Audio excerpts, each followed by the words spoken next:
เดี๋ยวเราไปดูบรรยากาศโดยรอบนะคะ ตอนนี้มีร้านอาหารหลายร้านนะคะวันนี้เป็นวันแรกนะคะอาจจะคึกคักนิดนึงแต่พรุ่งนี้ก็จะเห็นอาหารอันหลากหลายนะคะแล้วก็จะเปิดเต็มบูธเต็มสเต็ปเต็มพื้นที่เลยเอาไปฝากคนไทยดูนะคะ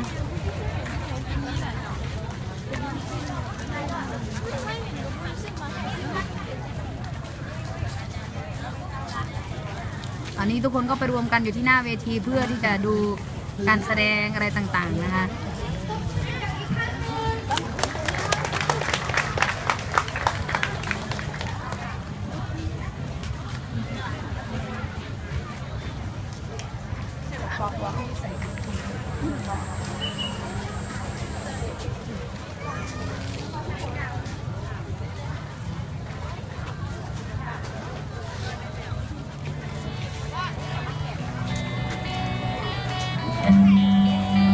35รวมสาวบัวครับสุขภาพทั้งหลาย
จะทายให้ไป